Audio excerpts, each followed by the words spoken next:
running back has the best chance to be one of the better position groups for the Indianapolis Colts this season. But will Jonathan Taylor bounce back in 2023? What's Zack Moss's role going to look like? And who will be that third running back on the depth chart?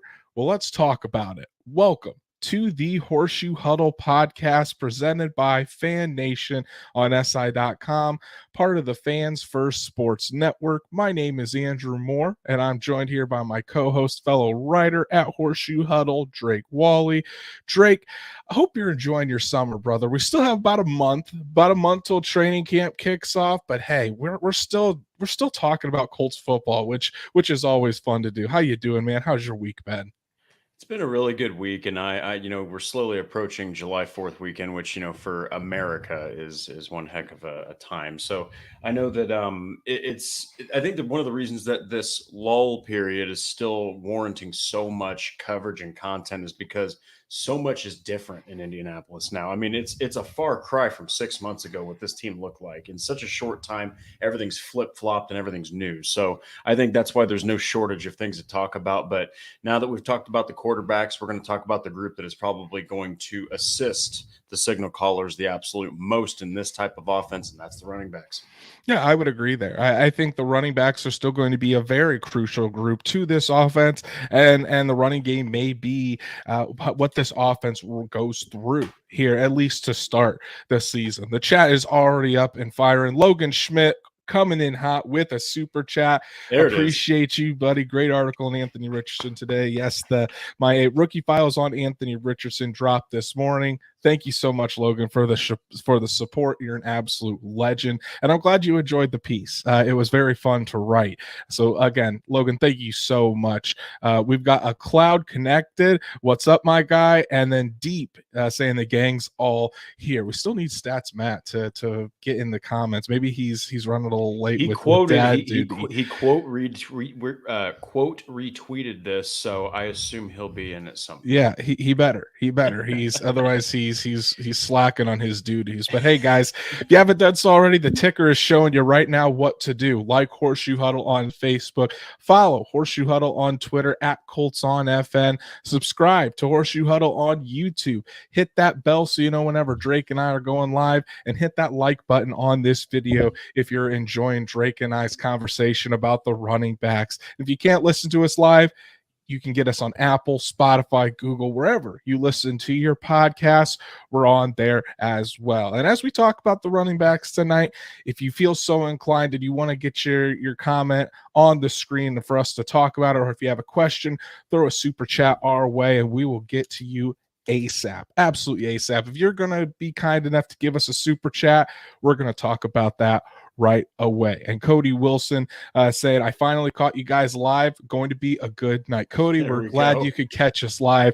Always great to see you in the chat. So Drake, Monday we talked about the quarterback position and really dove in there, where we're going to continue our positional preview tonight with the running back position. And like I said to open the show, running back is potentially one of the best position groups that the Colts have. Definitely depth-wise, definitely star-studded at the top with Jonathan Taylor, and it's a group that I think Shane Steichen is pumped to have and can really utilize in various ways.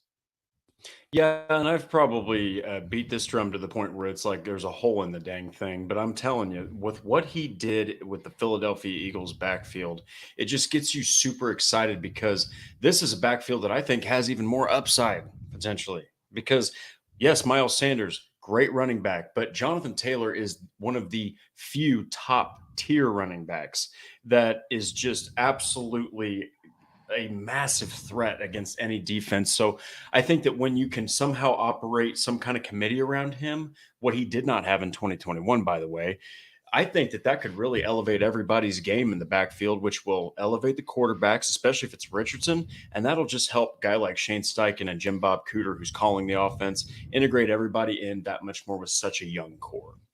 And that's exactly who we're going to start with tonight. It is the guy that this offense has run through for the past two seasons, better part of the past two seasons, and that's Jonathan Taylor. a down season in 2022 by his standards. Had that ankle injury that really I really think that held him back. Obviously, the offensive line issues didn't help, but he missed 6 games last year. Was running on a bum ankle when he was healthy and out there, and it definitely slowed him down. So he obviously had ankle surgery this offseason to really clean up everything that was going on in there. That should be good to go. Taylor said himself that the goal is for him to be ready when training camp starts in a little bit over a month from now. So it doesn't seem like there's too much worry that JT is going to be back at the end of July for when camp starts. So Drake, as we go into currently a contract year for Jonathan Taylor, what are your expectations for number 28 for the 2023 season? Well, I got a couple points, and obviously these can be elaborated. But obviously, number one, first and foremost, is this offense will still run through Jonathan Taylor. Okay. Mm-hmm.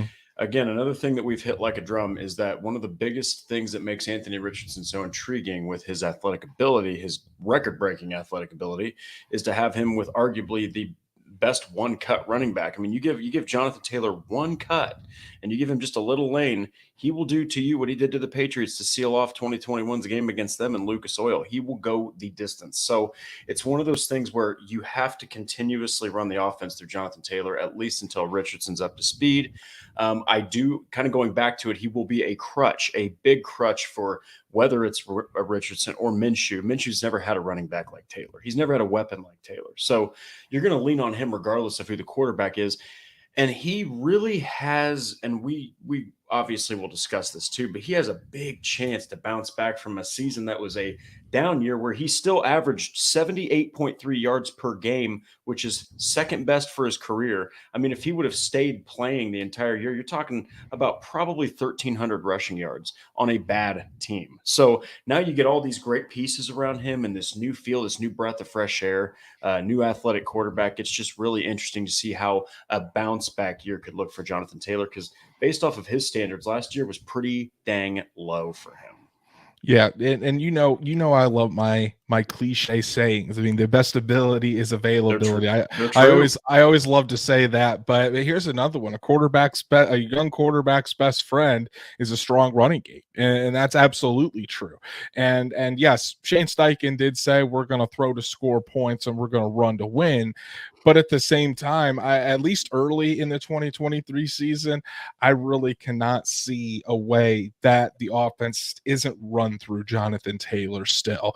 I mean, you have when healthy, and all pro and a top 2 to 3 at worst running back in the NFL. In my opinion, when Jonathan Taylor is healthy and cooking, there's nobody better in the NFL at the running back position than Jonathan Taylor. So when you're talking about that and you're talking about leaning on or needing to help ease Anthony Richardson into the NFL game, having a Jonathan Taylor back there that you can hand the ball off to 20 to 25 times a game to alleviate that pressure, it's going to be such a big help. And then as far as the expectations for Jonathan Taylor, I think as long as he's healthy, I think we see 2021 Jonathan Taylor. Will he put up the production that he did in 2021? I don't know about that. That's a lot of rushing attempts. It's a lot of yardage, a lot of touchdowns. But I think you're going to see that home run threat back with Jonathan Taylor, especially with Anthony Richardson in that backfield. You talk about all of those RPOs and all those play actions. The fact that Anthony Richardson is back there, defenses have to respect that. They have to respect that they don't have Matt Ryan back there where if it's going to be a handoff, there's no threat to Matt Ryan holding the ball and taking off outside of the Raiders game. Man. But so you can imagine that when those linebackers just have to sit for that split second to wait and see whether it's Jonathan Taylor has the ball or it's Anthony Richardson that has the ball. I mean, we've seen it time and time again. That split second, maybe those linebackers pausing for a half second to a second could be the difference between Jonathan Taylor just ripping one off. I really think they're going to really complement each other well. Taylor's going to take the pressure off of Richardson, and the threat of Richardson running with the ball is really going to open things up for Jonathan Taylor and possibly just freeze the defense just long enough where Taylor can really start to break some big gains. Yeah, and to just briefly to go back to that 21 season, I mean, you had pretty much Taylor and then Naeem Hines, which was just a glaring red, like flashing light that we're throwing the football here.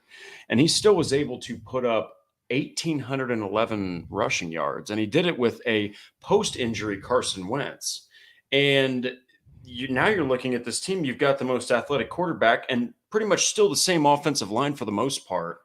And all that, like going back to that offensive line in 21, they talked about Glowinski. Mark Glowinski was arguably, quote unquote, the weakest link on the right guard position. If they can figure this out now in the current Colts roster with Fries and with a Keyor, you get that line short up. Now you've got this committee backfield and this forward thinking play caller.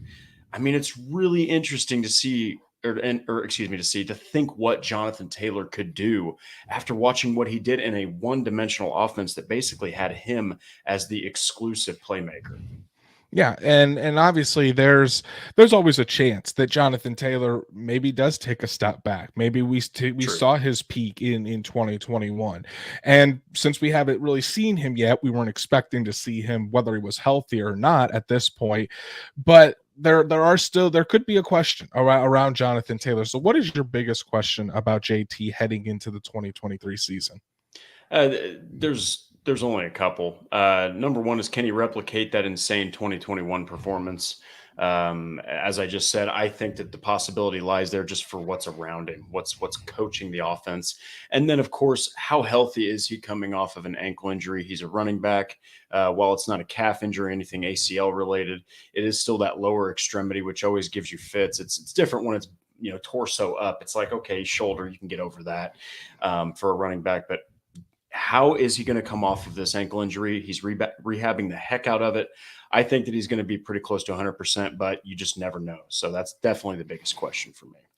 Honestly, I think that's pretty much the only question is around that ankle, is how can he come back from that ankle surgery and everything.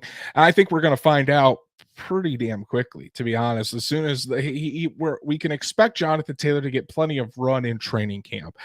I doubt we see Jonathan Taylor run much, if at all, in the preseason games. The only time we might see him, and I still don't even know if this is if we'll see him because of this, is if the Colts want to get Anthony Richardson some reps with Jonathan Taylor in a live game setting. I almost think that just having those two in training camp together will be good enough, but we'll have to see how Shane Steichen kind of handles things as far as players playing in these preseason games. But that's really the one and only question about Jonathan Taylor, is about that ankle and if he can come back solid and ready to go week one. And it seems like, from what we have heard, from how the Colts have talked, from how Jonathan Taylor has talked about the injury, they don't seem too concerned about it. The ankle is healing on schedule, just how they thought it would. He feels good. It's really, the ankle it's not about really waiting for the pain to go away. It's more building up that strength again in that ankle, so he is good to go. So it's really what we want to see as far as how that ankle heals up. But other than that, and then I do want to shout out to Deep here. He does say, I want to see if Jonathan Taylor can be a better blocker. That is something that he did struggle with in 2022. And was it the ankle playing a part into it or not? We'll have to see, but definitely being a better pass protector is something I think Jonathan Taylor could definitely work on in his game, because there's not a perfect player out there. You can always improve on something. And I think if we had to pick one area that Jonathan Taylor could improve in, I'd say being a better pass protector is something that he could definitely work on. Yeah, and also if you want to throw one more thing in there, just to be thorough, you could say that he could potentially contribute a little bit more to the passing attack, but definitely if you're looking at the glaring thing he could improve on, it is pass protection for sure to the right or left side. Right. And I think our answers are going to be very similar. And I think everybody listening here can kind of figure out what we think his impact is going to be in 2023.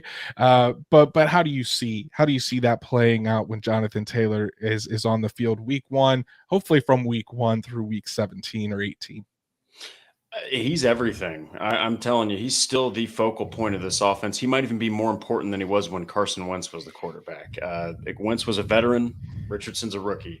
Reich had been coaching for a while. Steichen is in his first gig. I'm telling you, Jonathan Taylor is the centerpiece of this offense.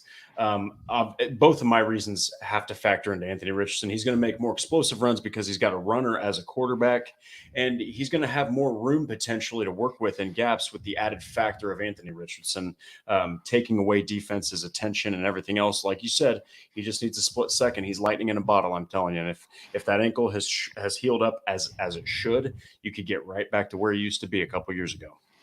Yeah, and I don't think necessarily he has to have the production that he did in 2021. As Stats Matt says, I think JT gets less carries but is more efficient.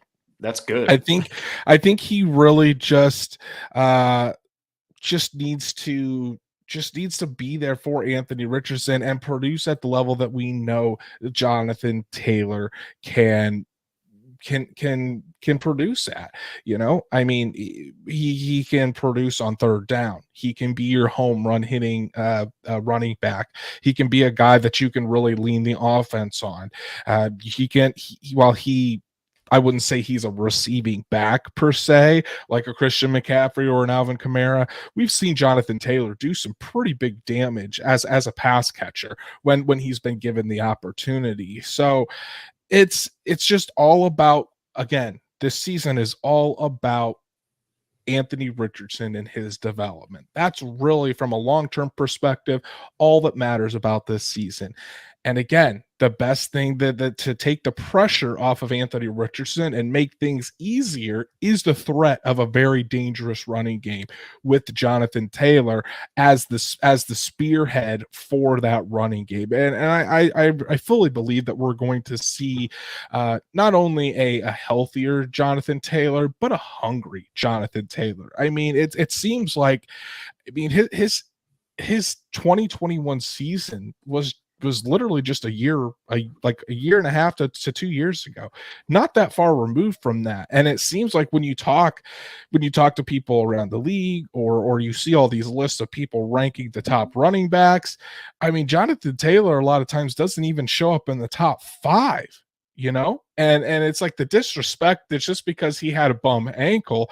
I mean, that doesn't take away the fact that when healthy, this guy is one of the most dangerous players in the NFL. I mean, 2021, there were some people that thought he deserved serious MVP considerations as well. So when you take a healthy Jonathan Taylor, you're hoping a revamped and a hungry offensive line, plus hearing all the outside noise that players say they stay away from, but I know Jonathan Taylor hears that. He's going to want to go out there and prove people wrong and show that he is still one of the dominant running backs in the NFL. Well, and I agree with everything that you just said. And one last point is that he had 332 carries from the backfield in 2021 for 5.5 yards a carry. Now, it's going to be hard to get that same average back, but I'm telling you, I'd be perfectly fine with sub 300 carries from Jonathan Taylor. I would be okay with that because you're conserving that longevity and you're not asking him to do everything. You've got the kind of backfield now where you can not have to lean on him for every single thing. So that's got to be nice for Jonathan. And Logan Schmidt says here he's got 4 more years of elite play, then after he will still be productive. And that's why I don't have a problem with paying Jonathan Taylor a new contract, and the Indianapolis Colts certainly don't have that problem either. I would expect a new deal to be done at the very latest before week 1. But I know the Colts and Jonathan Taylor want to work and try to get a deal done before camp even gets underway. So we'll see what happens there. But rest assured, Jonathan Taylor is going to be locked up with the Colts long term. So let's move it along to the next running back on the list, a guy that honestly really impressed me to end last season, and that's Zack Moss. After the Colts traded away Nyheim Hines to the Buffalo Bills and got Zack Moss in return, and Jonathan Taylor shortly after that, Jonathan Taylor went down with his ankle injury. Zack Moss really stepped up into that starting running back role, and for the most part, really performed well. And I thought he earned the shot to be that running back too for this season, and I think he could be pretty productive. So in his first full season with the Colts, what are your expectations for Zack Moss, Drake, for the 2023 season? Man, I really, I mean, we even went to that Week 18 Houston Texans game at Lucas Oil, and Zack Moss, I believe, had over 100 rushing yards. I mean, he was when he had to actually carry the offense with Jonathan Taylor on the sideline, he played pretty well. I think that he can be a nice relief or change of pace back for Jonathan Taylor. Give him a breather. You're still getting a nice versatile back. I do think that he will get action as far as more carries this season and goal line work. I think that obviously you have Richardson, you have Taylor, but man, if you want to get a different type of feel on a goal line or short yardage situation, this is a guy who can still be a downhill runner and can, puncture a defense and get those extra yards. So I really like his role in this offense, but it's really at the end of the day to give Jonathan Taylor a breather that he needs to, again, just extend that longevity for your superstar. Yeah, and I feel like, and with all due respect to Nyheim Hines, I feel like Zack Moss is a better fit as a backup to Jonathan Taylor than what Yes. Nyheim Hines was, just because I think Zack Moss is a similar back to Jonathan Taylor in that they're not the biggest guys, but they're both still big enough. They're both stocky. They both have home run speed. They both hit that hole with a lot of burst and acceleration. And so I think when you see a Zack Moss, and if Jonathan Taylor needs to take a break, Zack Moss can come in and the offense doesn't really have to change much. They don't really need to they can just kind of stay on track because Zack Moss can do a lot of the same different style of running that Jonathan Taylor. And I'm not saying they're definitely the same player. That'd be blasphemy. But I think you get what I mean. They don't have to change the offense for Zack Moss. Zack Moss can do a lot of the same things that Jonathan Taylor can do. And I do expect a more committee approach. I still expect Jonathan Taylor to get 75% of the running back snap to running back carries, but when he does need a breather or there is a need for a change of pace, I think Zack Moss is a better pass blocker than Jonathan Taylor is. So in those kind of situations, you could bring Zack Moss in as well. So I fully expect Zack Moss to be running back too, and I don't think we're going to see like a huge 1,000-yard season, but Zack Moss is just going to be that guy that can come in whenever you need him to be to get those hard yards. Maybe he really could see some more red zone or goal line packages, like you said, Drake. But you're very comfortable having Zack Moss as your backup running back.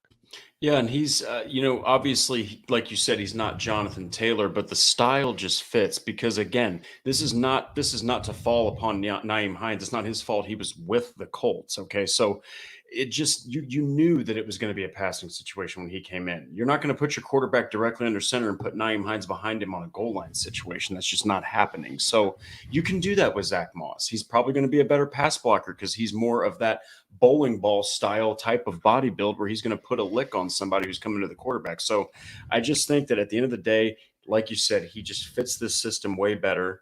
And I think that he's going to really fit being Jonathan Taylor's handcuff too. Yeah, and obviously, since he's not at the level of Jonathan Taylor, there are more questions that surround Zack Moss heading into the season. What's the biggest question that you have for Zack Moss as we head into the season? It's how is he going to factor into the offense with a full year, with a full off season? But also, can he build in his own role now, not the lead back, but can he build off of that efficiency that he showed at the end of 2022? Because I'm telling you, at times it seemed like he was the only constant thing on the Colts offense. And he's a backup. He wasn't supposed to have to take the reins like that. So I'm really intrigued to see where he's going to operate in all of this, but I can't wait to see a full off season and how he's going to perform in his role as the backup running back to Taylor. I think Zack Moss is going to have some extra motivation too, because he's in a contract year himself. And with Jonathan Taylor getting a big extension here this summer, I can put the chances that Zack Moss returns to the Colts probably close to zero, because not only is Jonathan Taylor getting that extension, but the Colts just drafted Evan Hall. And the Colts have Evan Hall for the next 4 years on that rookie deal. So they're hoping Evan Hall can kind of become that backup to Jonathan Taylor, because you don't want to pay two running backs big money. That's for sure. So Zack Moss, this is probably his last season with the Colts, his one and only full season with the Colts, unless something happens. But when you talk about that, when he's out there, he's going to want to make the most of his opportunities. He's going to want to come in, impress, show what he can do, so that way he can earn a second contract or possibly earn an opportunity to be the lead back somewhere else next season.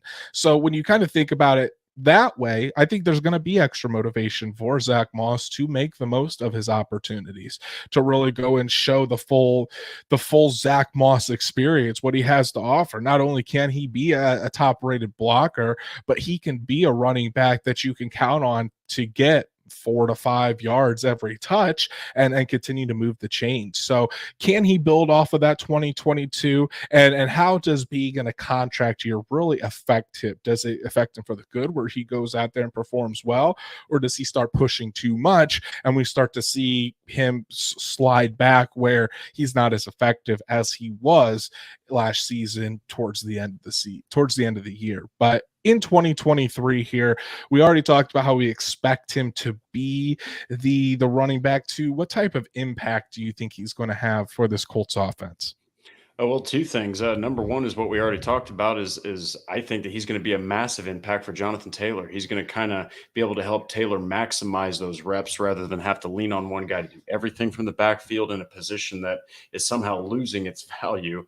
And also, I think that he can almost operate as a 3-down back with receiving upside.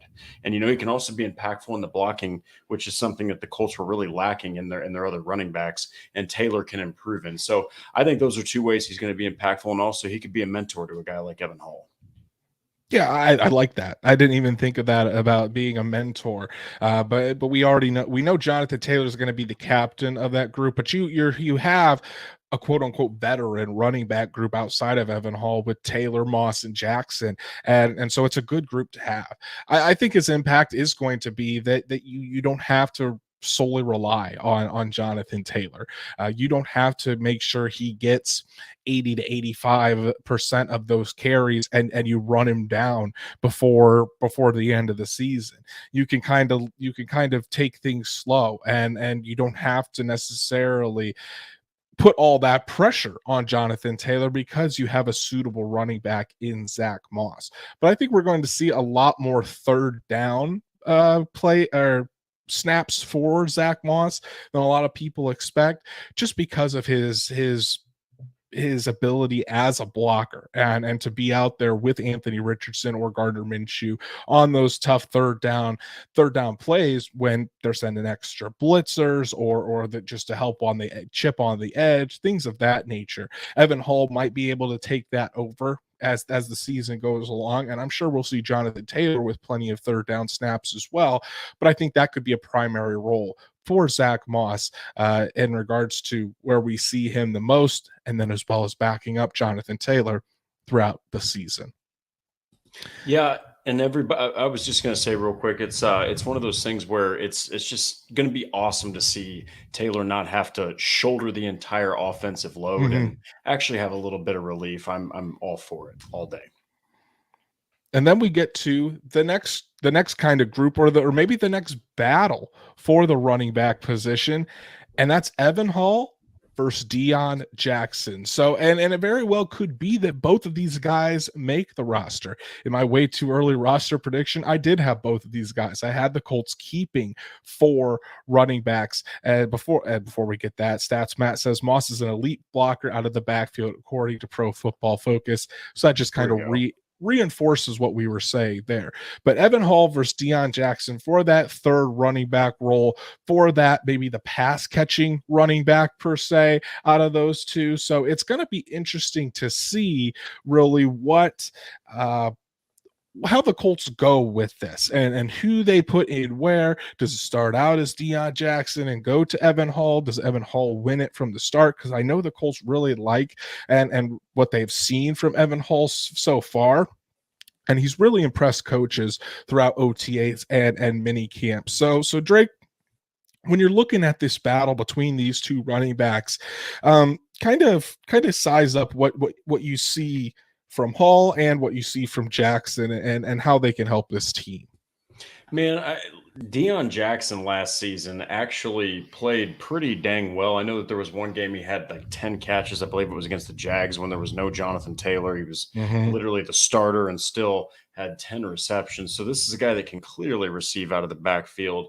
He can take those handoffs. He can produce. I mean, he did have kind of about 3.4 or 3.5 yards per carry. So I think that is actually where Evan Hall might have an advantage, because I do think Evan Hall is probably a better receiving back, and he has a downhill running style where he will fight for those extra yards and he'll put his pads down. In fact, I believe last season he had 55 catches at Northwestern, 221 attempts. He had almost 1,000 rushing yards, and the guy's 210 pounds for a receiving back. That's a lot to bring down. He's about 6 feet, 210 pounds. So I think that he's going to have the edge of the two, showcasing better receiving skills and also, like I said, being potentially a better runner with the football. But Jackson's going to have that edge, knowing the system in Indianapolis, and he understands that he has to be a better pure running back to actually get a spot on the team while also boosting those receiving skills. So it's going to be a lot of fun, actually. Maybe an underrated battle to watch. I think it will be underrated, and I think at this point the edge probably has to go to Hall because he was a draft pick. He has impressed, and he was the best receiving back in this draft class. I mean, when I made my all fits team for this draft class, Evan Hall was right there because the Colts needed a receiving back. Who else would be the best than to take the best one in this class? And that's exactly what they did. I mean, he's 210 pounds, so he's not a scrawny little guy either. When he gets the ball in his hands, he can pack a hit. And he's like a little bowling ball out there, very shifty type of runner when he has the ball in his hands too. So when you're talking about just what the Colts need, because the Colts are pretty set at the top with Jonathan Taylor and with Zack Moss. But when you're talking about the biggest threat in the passing game, that's Evan Hall. And Dion Jackson has shown that he can do that as well. Like you mentioned, I was going to bring this up, the 10 catch game earlier this season. So when he's had those opportunities, he has made the most of them. But with Evan Hall coming in, already impressing coaches and just having a little bit different style than Dion Jackson, I think he's going to have a bigger opportunity to showcase that in those various situations. Dion Jackson, I could see being more of almost like a third running back as far as when he needs to run the ball in between the tackles. But as far as receiving, I think Evan Hall has the edge. Yeah, and I really do believe that's one of the biggest reasons, if not the biggest reason, that the Colts brought him in, is because he brings a different threat than just receiving back. While he has these insane receiving abilities out of the backfield, again, this is a guy who's built like a guy who could take some handoffs. He runs like a guy who could take some handoffs. He runs like a guy who could take some handoffs, potentially not even from a shotgun set. So, I mean, this is a more complete. I know we keep saying Nyheim Hines, but it's just the size of Nyheim Hines that really didn't fit the Colts. This is a more complete version of Naeem Hines, but maybe even a more versatile version of Dion Jackson. So I really do think it's intriguing to see what Steichen's got planned for Evan Hall, and how he's going to factor into third downs, and maybe third down and 8s or 9s, and what kind of passing plays he's going to be involved in. It is going to be fun to watch Evan Hall, kind of how he is used in Steichen's offense, what and what roles, whether he's put out into the slot and some, or if he's really just kind of standard in the backfield, or is he kind of used more all around the formation. So I think you have a lot of different options there with Evan Hall. But yeah, I think at this point, and obviously a lot of things can change in training camp, but they want to get that rookie out there, and they brought him in here to be that pass catching running back. So I think Evan Hall will have that advantage. Do you see any surprises coming out of this running back group, or any surprise like players that are trying to sneak their way into making this final roster outside of the top 4 that we've talked about? I know we've heard a little bit about Jake Funk. We've kind of heard some mullings about that. I really think that the 4 guys we covered are the top 4 for the position, but if you're looking for a surprise, that's one name that I would look for, is just because I keep hearing it. But it's really a cut and dry group for the Colts, maybe even one of the most cut and dry. The Hull versus Jackson battle, I do think that could surprise just either way it goes, because both guys one's a rookie and one is kind of unproven. He hasn't really, he's had some opportunity, but Dion Jackson really hasn't had a huge smorgasbord of chances. So that's a really cool one to watch. And I will be surprised. I guess we're talking about the season.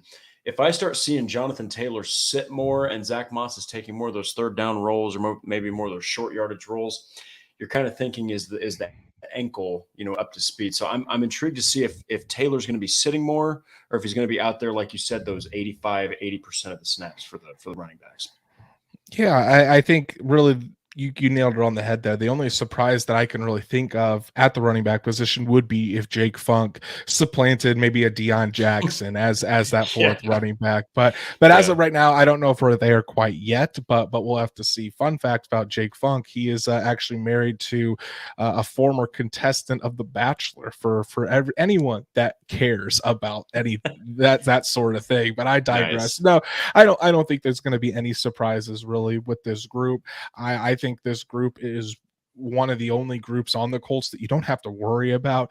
You have your solid top 2 in Taylor and Moss. You have your receiving options in Evan Hall and Dion Jackson. Dion Jackson can play some special teams. I would assume Evan Hall, who has special teams experience at Northwestern, he will be able to get in there on special teams as well. But I would assume that those 4 are going to be the 4 that make this roster, and they're all going to contribute in a variety of ways. And who knows, we may see all 4 of them take a carry during a game, because we know with the Philadelphia Eagles last year, Shane Steichen likes to use a plethora of running backs. So when you have four solid running back options that you believe in, not a bad thing to have. So to cap off this episode, Drake, I think we already have established our depth chart order for this group, but give me your depth chart for the running backs of the Indianapolis Colts as we head into this season. Yeah, it's Jonathan. For me, it's Jonathan Taylor's running back 1. Running back 2 is Zack Moss. Now, running back 3, I'm confident it's going to be Evan Hall. And I think that running back 4 is going to be Dion Jackson. Really, the only one that's in question are those last 2. But I just think Evan Hall has more of a complete package of what the Colts are looking for. And again, he's on that rookie deal, and they're going to have him for 4 years to mold him. Yep. Taylor, Moss, Hall, Jackson. I would go with the same 4 in that order. I think you might see those bottom 2 used in different capacities. Maybe one game Jackson is the running back 3. Maybe another game Hall is the running back 3. I think those 2 are going to be pretty interchangeable depending on the opponent. Again, Shane Steichen likes to switch things up depending on the opponent. He's not locked into a specific order. So I think that'll be interesting to watch. But I think Colts fans can feel very comfortable about this running back group and the kind of success that this running back group can have in Shane Steichen's offense in 2023. 3. So that's our show for this evening, guys. Really fun talking about an exciting group of running backs for the Indianapolis Colts that I think is going to have a very productive year in the 2023 season. I want to give a shout out to Stats Matt. Josh joined us late.